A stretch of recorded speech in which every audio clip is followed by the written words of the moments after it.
Welcome to Breathe In, Scream Out, a podcast for feeling it all, one breath and scream at a time.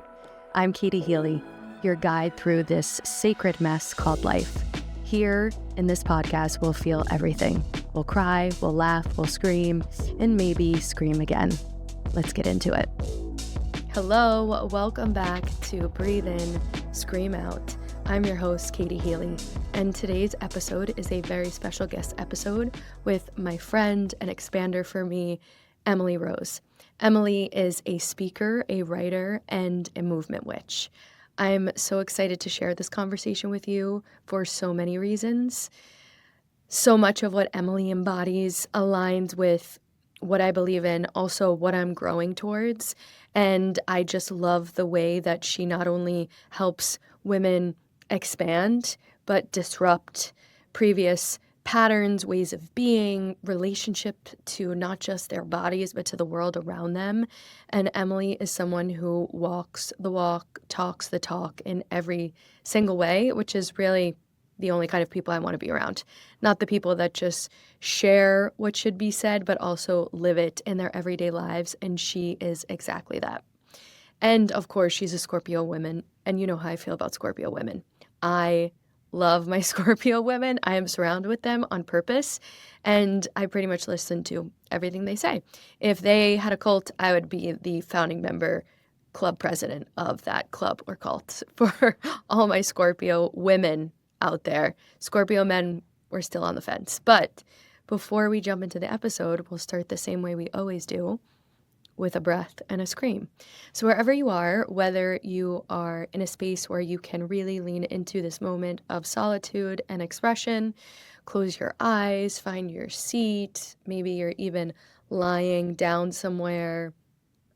And if you're not finding yourself in a moment of solitude or privacy, even just following along with the breaths, giving yourself what you need, a little shake of the body wherever you are, can just be exactly what you need today. So go ahead and find yourself, your seat, your feet, wherever you are. Take a few moments to feel into the ground, your chair beneath you. Maybe roll your shoulders a little bit.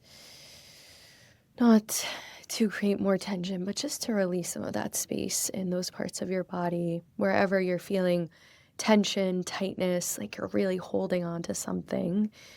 And you just start to soften. What if you just start to soften? Your natural breath, your inhale through your nose, your exhale through your nose or mouth, whatever natural breath means to you. And I'll take a few breaths here to guide us through. Feel free to take all the time you need. Take a deep inhale through your nose. Big exhale through your mouth. Another big inhale through your nose. Exhale through your mouth. This final round of breath will make some sound if it's available to you, out into your space, into your hands, or even just tapping your feet on the floor and taking a big sigh. If you don't have that private space you're in here, but take a big breath in through your nose, hold it at the top. Let some sound out on your sigh.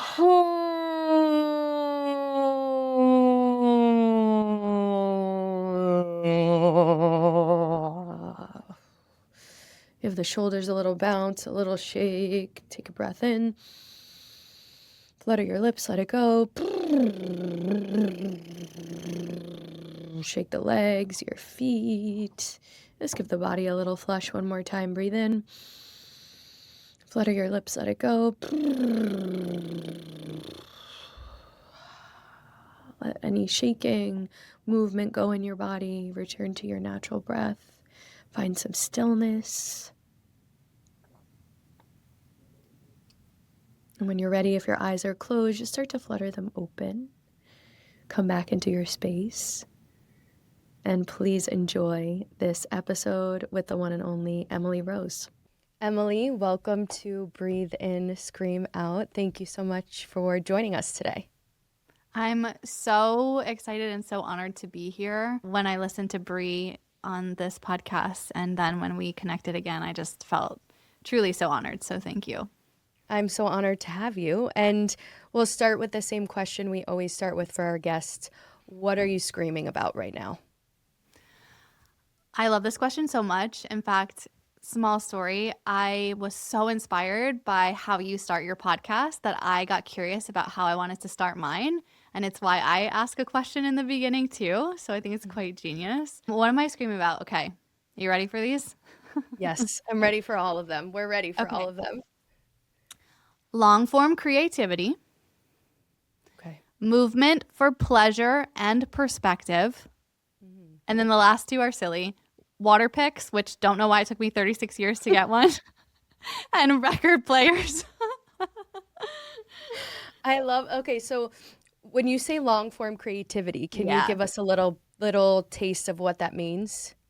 Okay, so I've been thinking a lot about how we interact and connect as humans lately. And so much of being able to have access to each other has been really beneficial. And I actually think so much of it has been really harmful to things like short form contact, social media, Instagram, these things, right? So I am a natural artist. Like, that is the heart and soul of who I am. And even in these last few years of building so many different things, I didn't realize how fragmented my thinking and my delivery and my connection was, because I'm always thinking in carousels and reels and how many characters and is this a good hook? And so it wasn't until these last few months at the top of this year, I joined a group to write a book, and I wrote a chapter, and I'm digging through all of these stories in a process called story mining. And I wrote, like, I just printed it out. It's like 42 pages or something, 8,800 words Wow. or something like that.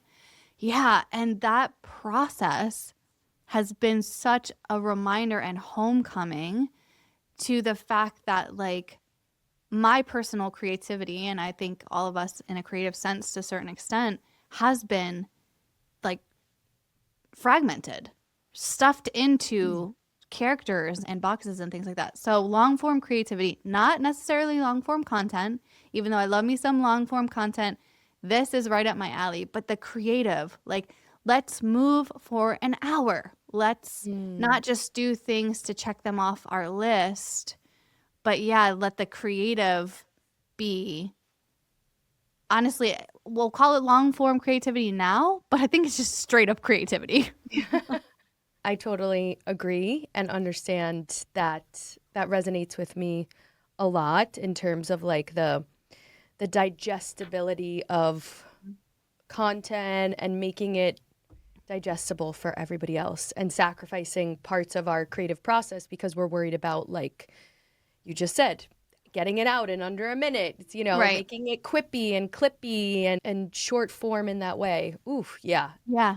And that what's that hits. doing to our bodies? What's that doing to our pleasure? Which is why the second one I think is important too, that moving for pleasure, because yeah, it's like we're so quick to film the process, the behind the scenes or whatever's hot, that it's taking away from our fucking process, you know? Hmm.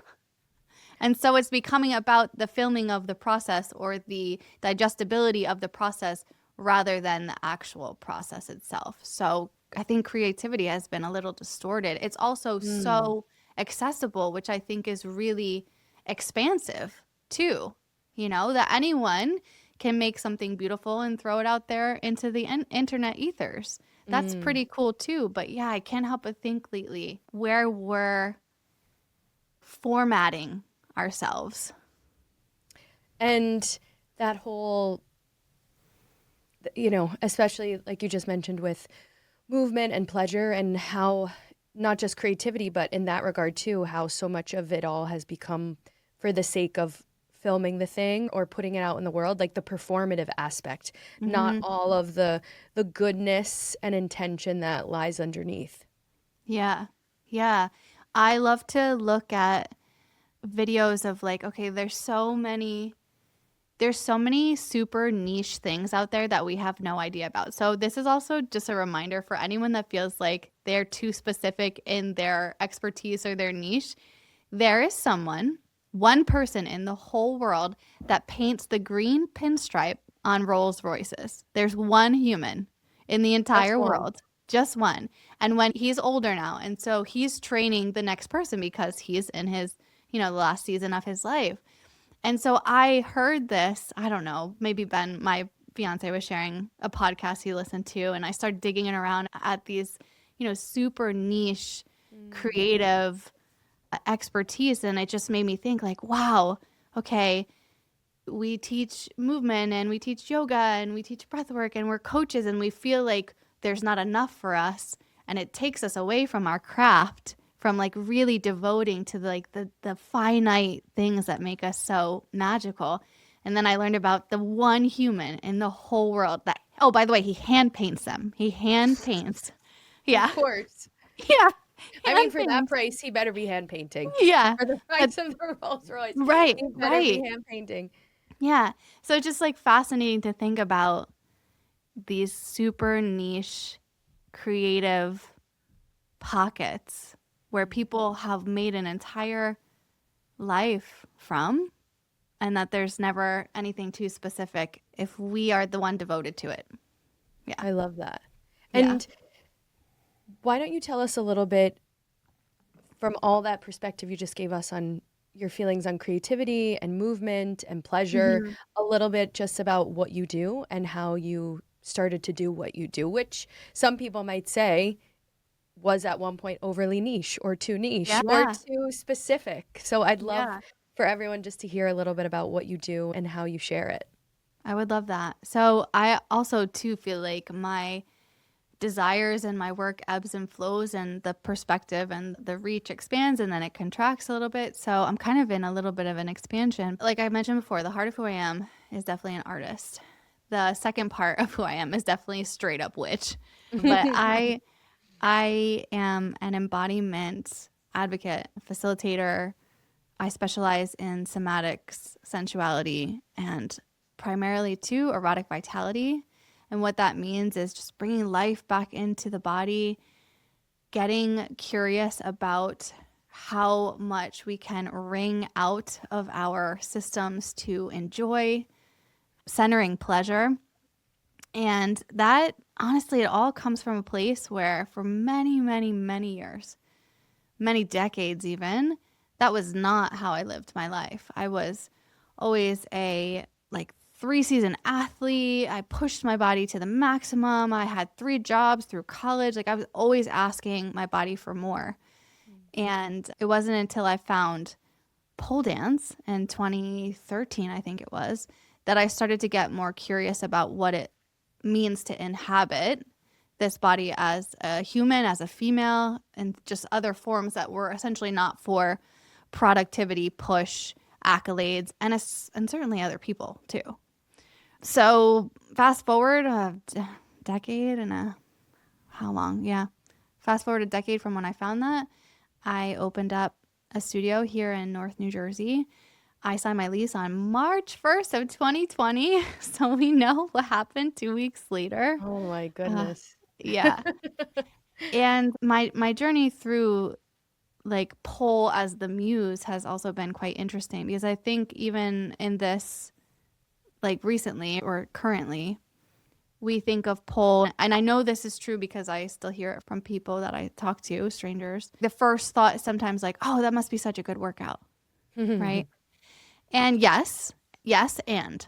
So the and part is what I have been studying for the last 12 years or so. What else is available to us as humans and women when we can move our bodies that's not demanding or punishing or linear? And so that is where most of my love has been devoted to, especially since opening the studio. I'm so curious about how we can center pleasure, curiosity, and not have it again be like we were talking about, performative or for someone else or for something or for the internet or whatever. Can it be long form creativity? Can it be expression? Can it be process? Right? So yeah, a little bit about me. Thanks for sharing all that. And, I'd be lying if I didn't say that even still sometimes I have a complicated relationship to the word pleasure or what it Mm, does inside of me on any given day when I'm yeah. like really in my own rituals and really in my own practices and leaning into the exploration of that. It feels really available and healthy, and I feel in good relationship to it. And I'm a woman, so Mm-hmm. it's complicated, I think. And I'm kind of always unpacking what I was told about it, what was modeled for me in my own family systems and community about it's admirable to be self-sacrificial, and so much is there. So I'd love to hear also a little bit about how you even got to this place, this exploration. I've shared a lot on here of what was my breaking point or what put Mm-hmm. me to, the dark night of the soul, however we want to call it, rock bottom, whatever we think. And not everyone has that same journey, but, for me, it took a lot of just like stripping away and being left Yeah. with only what was. So I'd love to hear how you even, as someone who was a 3-season athlete and working all these jobs and putting themselves through school and having to be more in that quote unquote masculine action forcing Mm-hmm. expression qualities, how did you even get to this place of embodying this type of how you want to move and be and create and exist in the world? Yeah. That's a great question.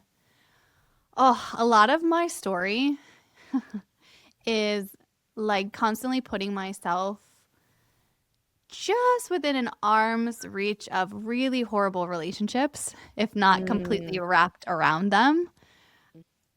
I have this line in the chapter that I wrote about treating my body like a machine, through the things that we were just sharing, and you were reiterating back to me. Sports, just bar shifts, you name it, right? Just like, okay, how hard can I go? How can I continue to ignore the things that my body's actually screaming to me, right? And so I took that same approach to how I was treating myself and my body, and I would bring that into relationships.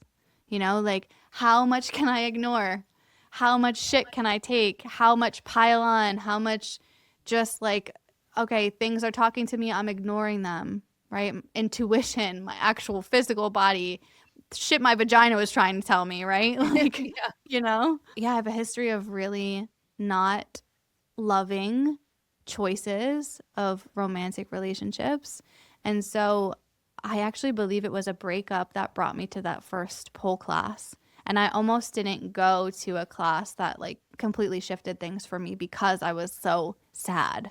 Like I was probably early 20s and I just thought he was the one. I always thought that. And, he was just doing like really horrible things behind my back and then also in front of my face. And so this reality of also just centering love that was so harmful to me was not something I realized maybe until later, but something that was a common theme for me. But beyond that, beyond the poor choices in romantic and sexual partners for most of my life until I have a wonderful fiance now, but I went through some really rough grief, man. Mhm. You know, so I had only been pole dancing for maybe like a year and a half. And long story short, my very best friend passed away in an accident. Random, tragic. You're texting, making plans for birthday out in New York City, and then the next thing you know, you're sitting at a funeral and nothing makes sense.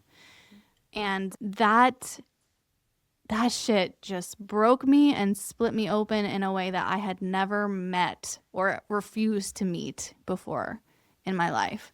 And I couldn't move. I couldn't work.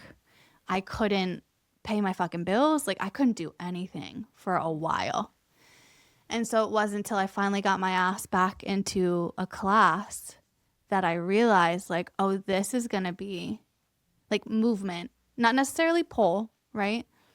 But movement, having a place where I can like shift and sift through all the shit that's going on in my mind and my body right now is my only chance. Mm. And so I learned quite quickly once I was resistantly ready Mhm.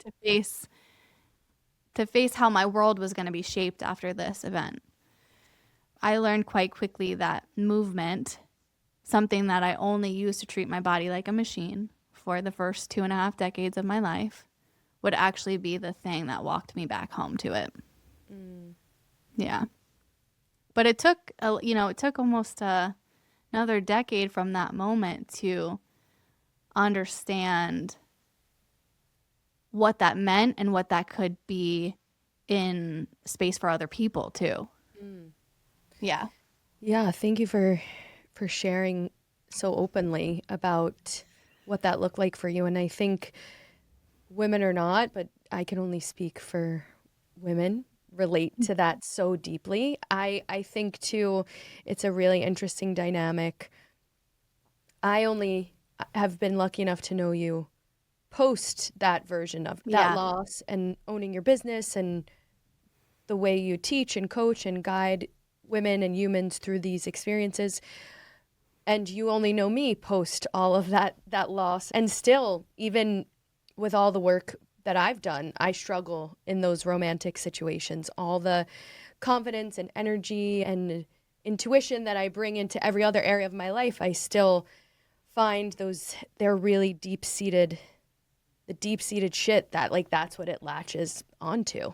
Yeah. And it's never ending. Like I'm sure you know, all the work, and we're still triggered and we're still activated, and we choose to handle it differently, or sometimes we don't. I think it's so helpful for people to hear all the people out there that actually are walking the walk, not just like talking the talk, not just have seen the opening to be in this industry or do this thing or because it's hot or popular or a Right. buzzy Buzzy.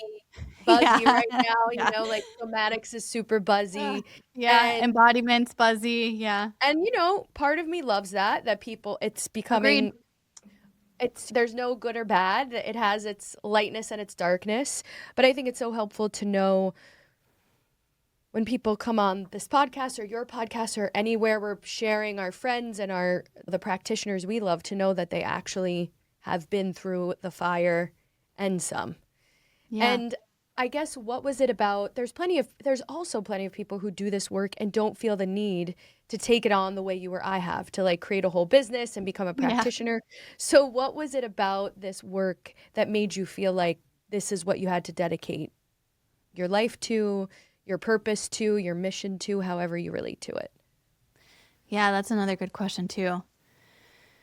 This reminds me of a story. So when I was a kid, I grew up way out here in the sticks in Northwest New Jersey with my mom. She was a single mom raising two like slightly feral children. My sister is like 7 years older than me. So I was like younger. The backdrop of the early few years of my life is a very messy divorce and a mom who let me just be my wild child self. So I would dance around outside like half naked. I think I was probably like 4 or 5, and I would make these onion grass potions with just twigs and berries and just any gross shit that I could find, any part of nature. And I would present it to her, my potions at the end of the day. And she was like, amazing. Or, how like moms like appease your wildness or whatever. And I had this friend who I'm pretty sure she wound up being the valedictorian of my high school, actually. And so she, I'm like this wild child, and she's got like the linear, the smarts brain that we've been taught is like, smart or whatever. And she was brilliant.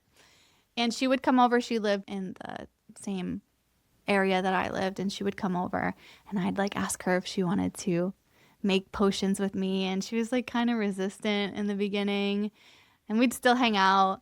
And then years later, she also went through, like her family went through something, and she would come over and she'd be like, hey, like, let's make some potions. And so I think from a very young age, I was so curious about like, how do I share my magic and how do I reflect that back so others can also see and share theirs as well. And even through middle school, we all know how strange and wild middle school is. I start to feel the things and the hormones. I would like set up my friends with people that they liked. And I just was always so curious about connection and what it means to be like a multidimensional, messy human. And I've always been highly sensitive, super highly sensitive. Like I was just reading rooms and picking up on energy before I, probably went to kindergarten. So all of those things, just these innate qualities that I had as a kid, kind of have braided themselves into where I'm at as an adult now. But it took some messy shit to get there. And then I found myself really finding deep interest in the pole dancing world. And I had just completed art school. So these loves, these desires, these things that were like speaking to me were starting to meld together. Okay, I've got this physical component that pole sometimes requires, and I've got this art brain, and I'm watching bodies move, and I know my history. Like, how can I alchemize all of this into something that is more loving to the body, more loving for women? Because still what happens in a lot of physical studio spaces or physical industries, we can call, is still that desire to push the body, to ask so much of it, to hold more weight, more poses, more tricks, right? And I love that shit too. And I can't help but always get curious about the and that I was talking about before. Okay, yes, and, right? That's an acting thing too, isn't it? Yeah, in the comedy world, especially improv, Yeah. like yes, and you always say, you never say no to what you're given. You say yes, and you keep adding the layers to the scene, the sketch, whatever you're working on. Yeah. Yeah. And so I know that you're into these things too. So I just found out a few years ago, I'm also a reflector. That makes sense to me. I'm a manifester. Yeah. Yeah. I'm a Yeah. reflector. And also relationships are all over my chart. All over my chart. Are you a So Pisces that or a Scorpio? Scorpio, baby. Okay, I thought I Yeah. was like, it's one. I thought Scorpio, but I was like, I see maybe there's Yeah. something in there. Yeah. Yeah. Yeah. So I've got like a little dark and twisty, lots like Hmm. I'm an intense person. I have a Yeah. very large capacity. I can be a little insatiable sometimes. But I think what's really beautiful in movement, nonlinear movement, especially finding those pockets of pleasure and joy, has taught me is to go back into some of those things that were just like innate natural qualities of me before all of the labels and the weight and Mm. trauma and experiences added the lens to who I'm supposed to be. I'm saying that in air quotes. And we see that shit as women and people in all types of identities, like these expectations. There's so much nuance in any woman. I could say witch, right? There's so much nuance in how we identify ourselves. So how do we get back to those parts that used to light us up when we were barefoot dancing around, under the stars in our mom's backyard in the woods in Stillwater, New Jersey? Yeah, movement has given that back to me, but it's been sometimes like talk about nonlinear. It's like up and down and around and down, down, down, and then up a little bit more. But how do we become okay with that? Like, how do we, another buzzy term, regulate, right? Like, how do we expand and regulate and grow our capacity for that space of messiness to be enjoyable and not like panic and fear inducing too? What was it for you and there were like the inklings of the freedom that you were given as a child to explore those sides of you in art school, going to Yeah. acting school, a different kind of art school. It opens your mind up in a way you can't even anticipate and Yeah. exposes you to asking questions you've never asked before.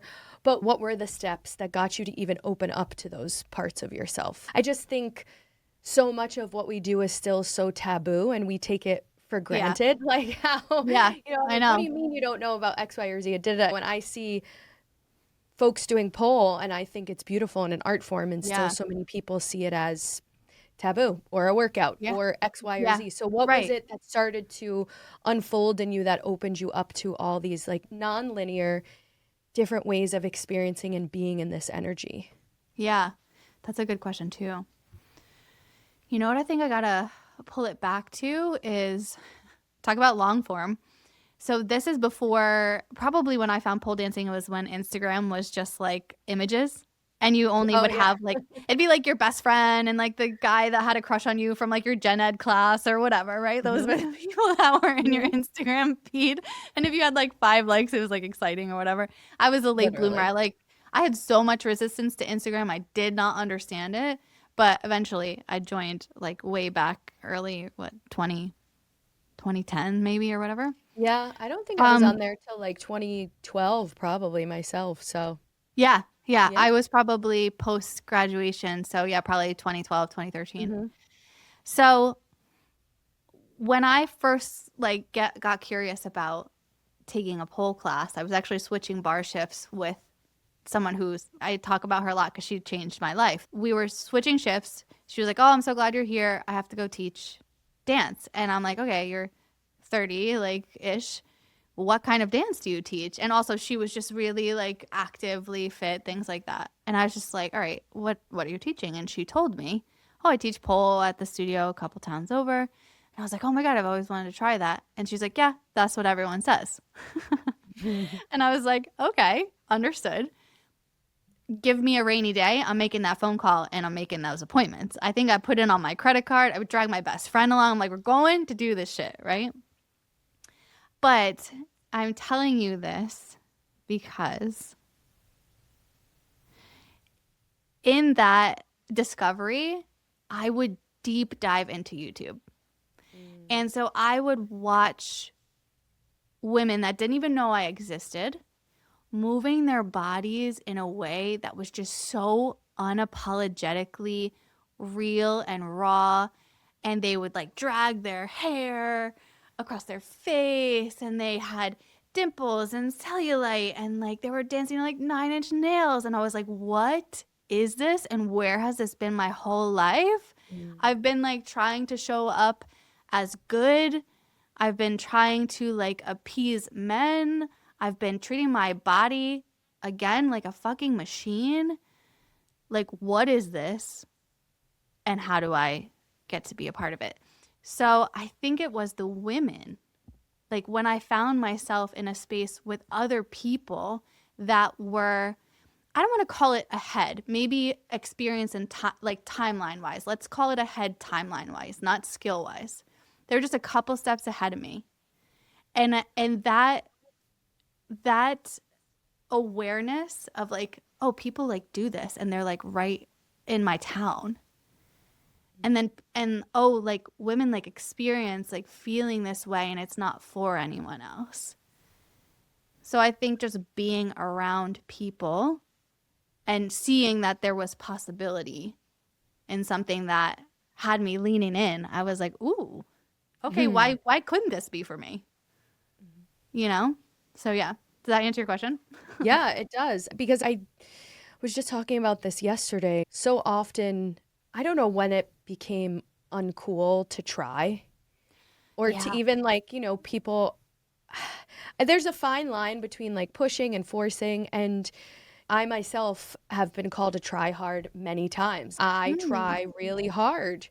And I just am like, when did that become a bad thing? Is some of that wrapped up in my conditioning around like the harder you work, the safer you'll be, the more you get? Yes, absolutely. Raised by an immigrant, Right. Same. that's part of me and that's Yeah. totally valid. But I think so often this whole culture of being chill or being nonchalant, all these things of like not really expressing what we really want or what we want to experience or what we want to try. Yeah. How did you start to, obviously you leaned into it and did your own exploration, but when you decided to make this your business, right? And Yeah. open a studio, and you're not only dealing with the taboo of what it means to do pole, to experience, to have that experience, to lean into it, all of the ways that women, we kind of like shove our desires, Yeah. whether it's experience, romantic, friendship, career wise, like we just compartmentalize it all. Maybe it happened really easily because you were being so true to yourself and like what you Hmm. believed in. A long version of what I'm trying to say is we're so afraid to just start that Y- we often just never do. So Yeah. once you started, how did you even invite people in to start to explore these things with you and guide women through these and humans through these experiences. Yeah. I started getting curious about, okay, so timeline wise, I found pole dancing in Connecticut as I graduated college. I moved to New York City to learn more, and I trained at one of the best schools, like the best aerial like programs there.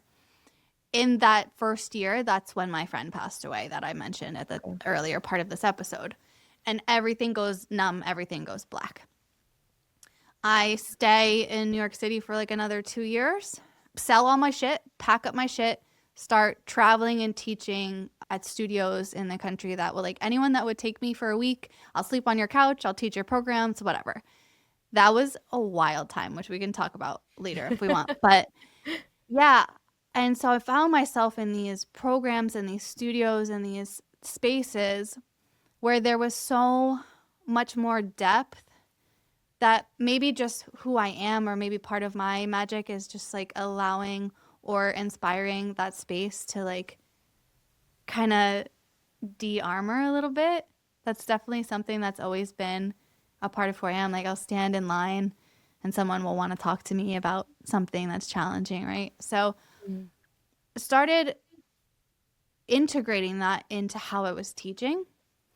And I started wondering, what's here for us if the pole was gone? What if we took it away? What would we need? What would show up? How could we tap in? What's the pathway? So yeah, I started getting more, maybe even bold, like of how I was teaching and what I was teaching. And I wasn't sure. I was like, oh, I don't know. Here I am being the weird girl again or whatever, insert old narrative here. Yeah. And then I stopped at a studio on what I had considered like, okay, this will be my last leg of travel because this shit is not sustainable. It was just like hard to make money. I was like, it didn't have anywhere to live. At some point I had that conversation. I think I called my best friend. I'm like, all right, am I running away from my life? What's going on here? And she was like, well, like, how honest do you want me to be? And so I had like a couple stops left before I was going to land back home in my hometown, which is where my studio is now, which I basically avoided for like also a decade of my life. And I stopped at this one space that was so authentically unique in what they were offering, the lighting, the classes, the ethos in the studio. And I was like, oh, this is what I want to create. I grew up in an area where just like the vibration, like the female vibration or the creative vibration, certainly the erotic vibration, super low. Like in this rural, like I went to a 4-town regional high school. I think I graduated with 200 kids, Wow.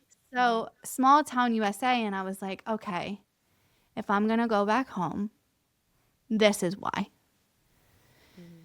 And so I made a deal with myself to basically save X amount of money that I thought I would need, because you're talking to an art school girl here, I also was raised by a single mom who was an immigrant, and I just like money was business. I don't fucking know. I was like, I don't know. All right, here's a bet I'm going to make with myself. If I can do this, that makes me feel like I might be responsible enough to be responsible for others. And so I did. And December of that year, I deposited a check that got me to that goal. And I was like, all right, it's fucking go time. And throughout this too, I thought, okay, what would Kayla, my friend that passed away, what would she do? What would she do? Because she was just like a boss beyond her years. She was a couple of years younger than me. And yeah, just when you go through loss like that too, I'll speak for myself. Since I've gone through a loss like that, I catch myself going, okay, if she was here, what would she do? How can I live my life a little fuller because I am here? And so I was like, all right, let me stop being afraid. I got shit I want to do, And so I set out to build a space that was unlike anything that this area or like this tri-state area had really ever seen. And I knew it was going to go one way or the other. And it started out with some cross comments from locals and it's interesting for me because I grew up here. So a lot of people know me and a lot of people don't because this is such a small town. So there was a lot of mix of like intrigue, curiosity, judgment. Oh, good luck with that. Like that kind of shit. Of course. And then boom, COVID. So, Mm-hmm. so yeah.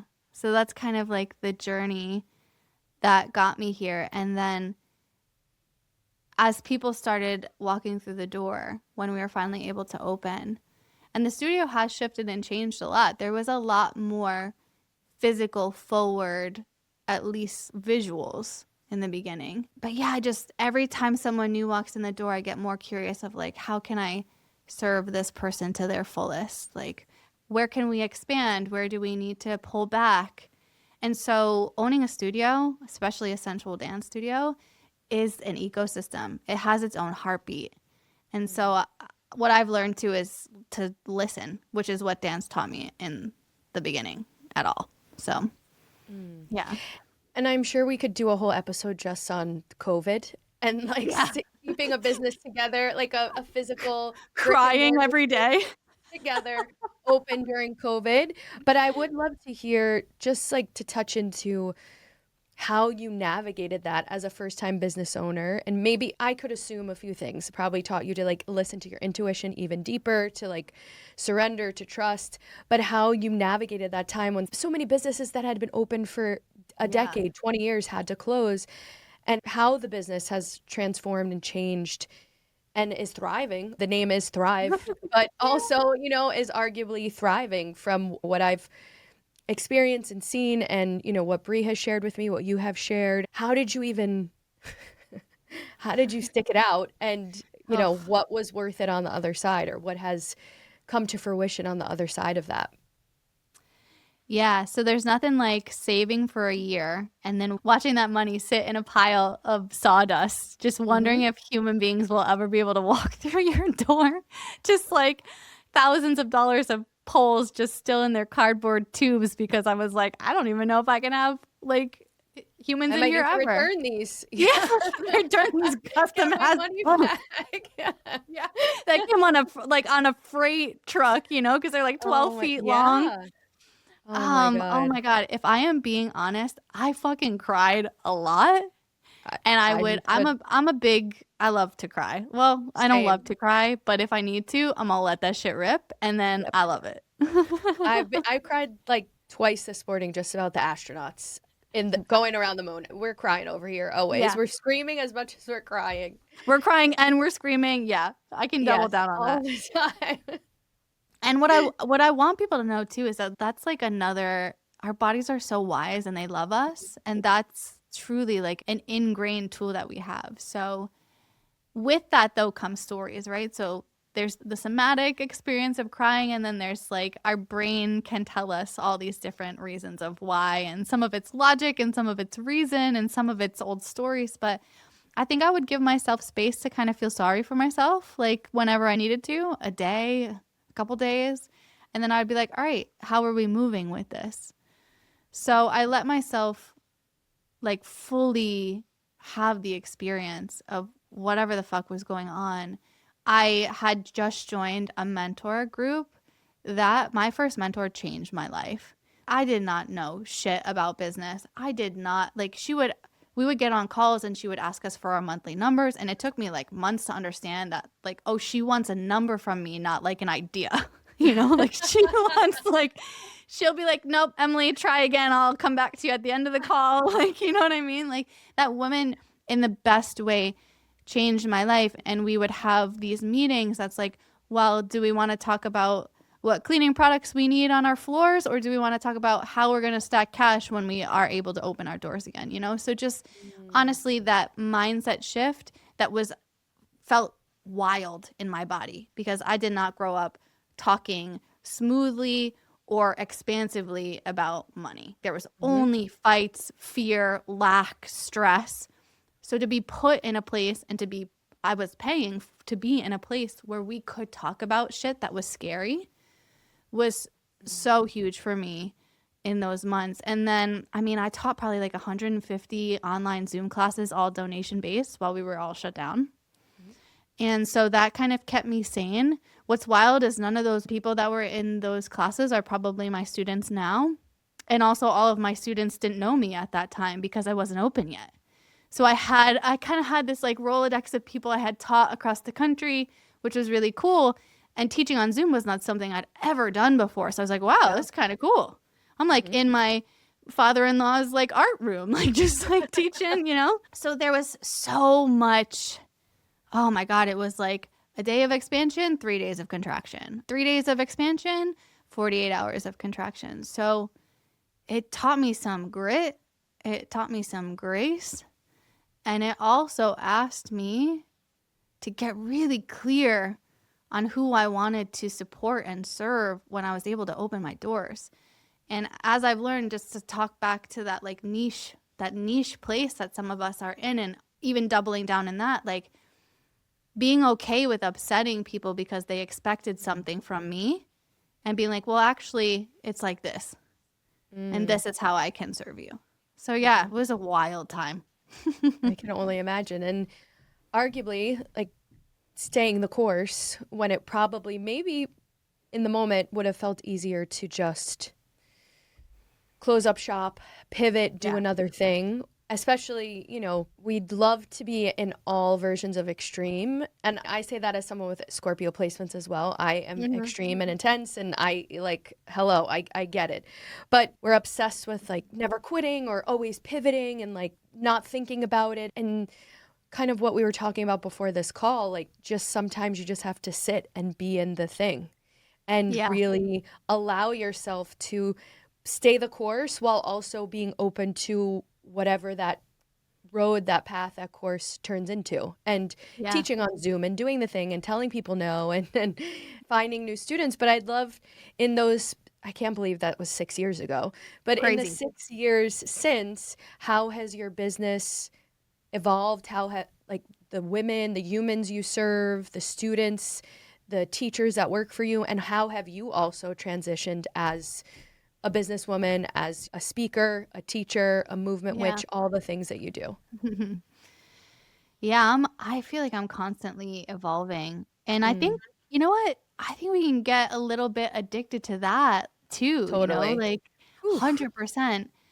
And so I also like to check myself on that because I have old school people pleasing tendencies and so many other things like that. But I also, like I mentioned before, like I can get a little insatiable in many things, especially if it brings me desire, pleasure, creativity, joy. I'm like excited puppy energy sometimes around that, you know? And what I was mentioning too before we got on this episode together is like I'm really curious about sustainability right now and like sustainable growth because I'll tell you what, that first year when I was finally able to open, I did treat my body like a machine again because I was the only one. I didn't know what the fuck I Mm-hmm. was doing. So I wasn't hiring anyone.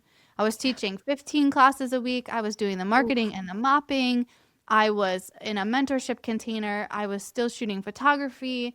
I was doing anything to try to do what like felt like make up for that lost time and this investment and like I had no idea what the future was going to hold.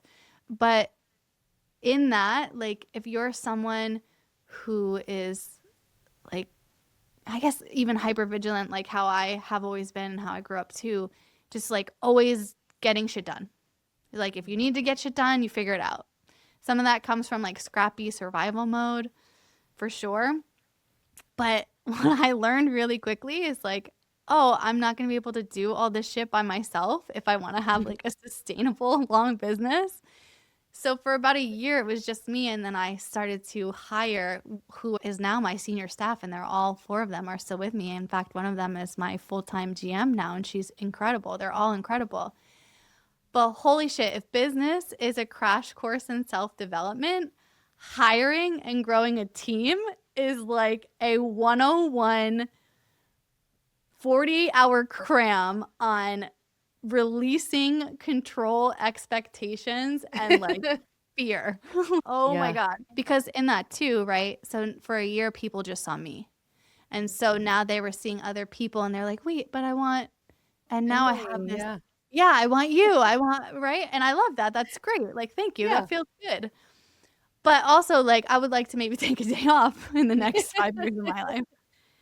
So, again, speaking to almost like disappointment, like I had these clients that were really loyal. They did something scary for them. They came out of a pandemic and they were like, let's try this new pole dancing studio in Sussex County. And so you build trust. And then all of a sudden I'm like, and here's my new team, right? So I learned really quickly that, first of all, this shit is not about me. This shit is not about me. This business, this mission, this community, this movement, all the shit that I didn't even know I would be doing now from that point. Like, okay, this is not about me. How do I grow it from a sustainable place that it can be like I can welcome people into it and they're going to bring their magic back to the onion grass potion moment. They'll bring their magic so much so that I didn't even realize that we needed that. They're filling in gaps and holes that I could never bring. So, yeah, a lot of learning how to delegate and budgeting space for when you're welcoming people into your mission that they're going to fuck it up. Yeah, giving them the grace to giving them the grace to fuck it up as much as we fucked it up and we'll continue to literally all the time. Yeah. And Yeah. then how do we become strong, feminine, embodied leaders from that place? At least those are the words I like to use, is always back to that connection and that communication. I'm in a place right now that growth looks different than it did in year one. And I'm really looking into what's next. And so that conversation is different between me and my GM or me and my senior staff than the handful of people that I have in teacher training right now. Mm-hmm. And that conversation was different than the handful that I had in that first round too. So I think, just almost humility. Like there's just a lot of courage and humility that goes into building businesses that are intimate. Because we're in my line of work, we're also talking about dealing with sensuality, sexuality, all the things that come with that. And so it is an intimate space. And so I grow intimate teachers and leaders, and that's where we lead from. And that requires like constant, clear communication that sometimes sucks and sometimes it's great. Yeah.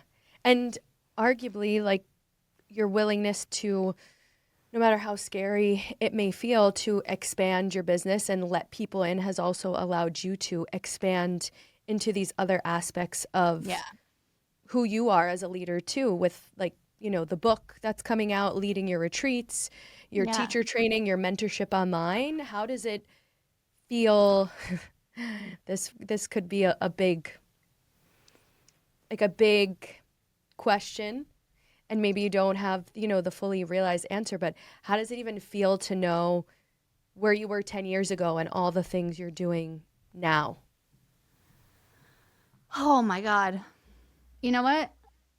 I catch myself when I can start to feel the tightness, like spiraling into my chest when I'm starting to expect things from myself, or like I'm almost asking too much.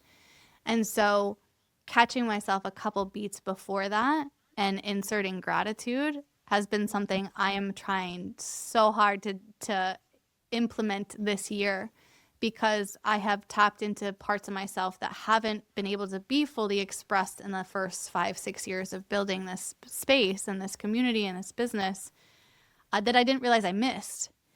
And so in that gratitude, there's also sometimes a little bit of grief, if I'm being honest. Like my practice, my movement practice is completely different than it was when I opened my doors. And I love that because I'm completely different. And there's some grief in there too, because we all go through sacrifices when we're willing to grow, business, relationship, other things like that. Business and relationship are always on the top of my mind. So yeah. I just got I don't know, this is going to sound how it's going to sound. I wanted to start Q2 with like a fresh mind, fresh perspective. Something else that's like I'm screaming about from like a really giddy place is organization. It's like, if you ever told me, my free spirited ass, that organization would like turn me on, I would like have been like, am I okay? But I just got my car detailed, and that feels so luxurious and so like such a moment of gratitude because, oh man, I grew up driving like beater cars and all these things, which is great. We have to go through these things. But yeah, I'll speak for myself again. In the kind of rapid growth and evolution and hunger that I have fed in the last few years, I can skip that sometimes. The moments where I'm like, bitch, sit down and say your thank you to yourself, you know? Like, Yeah. like you have done a lot of things, and not just done a lot of things, but you have created I have created a lot of ripple effects for people that take how they feel in their bodies and about their energetic like resources, their sensuality, and they take it into their partnerships, and then it trickles into their kids, and then they pull practices that they learn in class to their kindergartners in school, and they do breath Mm, before. And so I have always expected a lot from myself. I think that's an old school survival skill too. sure. Yeah. Um, but yeah, beats of gratitude for things that like I used to stretch $1. Like I used to stretch $1. My payroll now is probably what I used to see in a year every month, And like, wow, I have a whole ritual around like payroll, but even saying that out loud again is like, wow, that's fucking huge. It really That's huge. is. And I think it's so tricky being in this business of being of service too, to remember the gratitude, like not because people can say thank you to us and we can be like, okay, okay, okay. Yeah, it was a good Yeah. class. Yeah, it was a good, Yeah. like, yeah, yeah, yeah, yeah, yeah. But I have to be humble. I have to be of service. Like I have to be aligned. Yeah. So it can be tricky to practice gratitude with ourselves for what we've created, done, whether it's financial or just like rewiring the way we think and relate to these really heavy or complicated aspects of how we were raised or who we are or what we were made to believe. Yeah. And I think about you for two things. I think about you as an expander for women in terms of being in connection to their bodies Mm. from, in terms of sensuality and pleasure. And I think about you when it comes to like building a business, but also stepping into who you are as a CEO, a leader, a speaker, an author. So as we're rounding out here, just any advice you have for women who feel like sensuality or pleasure, a lot of women feel like it's just not even in their orbit. It's not Yeah. available to them, right? It's Yeah. something they're just not a sensual being. They're not focused Right. on pleasure. And what would you say also to a woman who's looking to step into like that next iteration of who she wants to be, even if she has a corporate job, even if she, whether Mm. she's starting a business or not, who she is as a leader in business, in her career, in her home, in her relationships, just both of those ends of the spectrum. Yeah. Off the top of my head, when I think about capacity and growing capacity, that could be capacity for sensation, for joy, for laughter. We really need practices that are A, nonlinear, like we've talked about, and B, are not something that we have to like strive for. So okay, two things. Number one rule of embodiment, I've said this on stages and I'm gonna say it here, is how do we start actually listening to our bodies? Because we're so inundated with automations and overstimulation, like you name it, right? Like it's fucking impossible to listen to our bodies in this day and age. So the number one rule of embodiment coming from me is actually quite simple, and you're gonna think of me the next time this happens. You're welcome. It's pee when you gotta pee. That is how we start. Put on a sweater when you get cold, eat when you're hungry. We're going to start with subtle things that we can all able-bodied do that doesn't feel like how am I going to get my ass to a pole class and eventually get down to what? Pasties, lingerie, sweatpants, whatever, right? We just do that. We psych ourselves out. We see things and it tells us we can't. So I want people to start small. Pee when you gotta pee. That's where you start. And so that's kind of like the little embodiment door knocker. And the sensuality component too is, for me, sensuality is all about inviting in the senses to have a conversation. So the next time you make your tea in the morning or your coffee, can you take a beat? That beat that I just had with my detailed car was like, holy shit, you know? Can you just enjoy your coffee or your tea for an extra beat? And that's how we start to build capacity for pleasure. And when I say pleasure too, I'm not talking about like screaming orgasms. Yes, co-sign that all day long. Right? Like I'm 100% your Absolutely. girl. Yeah, and we could have a whole nother episode on that because that has been a journey for me too. I was like, call it quote unquote late bloomer in that department, whatever. But yeah, not just physical, what we've seen in movies and in porn and all this bullshit. Like that is not the pleasure I'm talking about. I'm talking about the moment you can take in your life where there's joy and you're not wondering about your to-do list or how you are not showing up in what you're wearing or at your job. Just like presence. Pleasure is presence.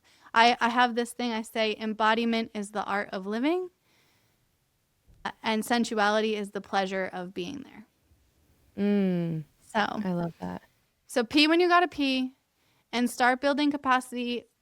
Everyone should be doing some form of nonlinear movement, even if that's taking a walk around your block, and sip that coffee and that tea nice and slow the next time you have your morning beverage and see how that feels.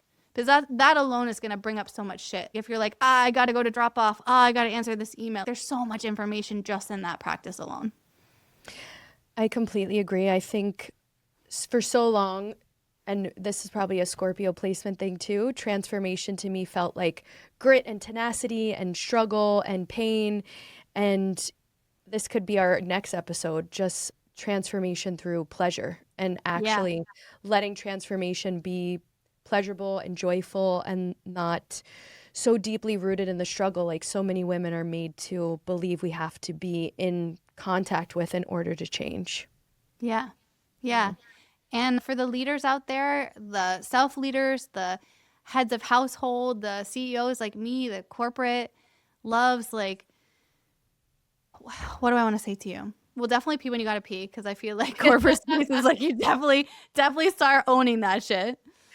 And what's feeling true right now is like this idea of time, especially as females, and like ticking clocks and all that, that truly is what you want it to mean. You get to shape how you want that to mean.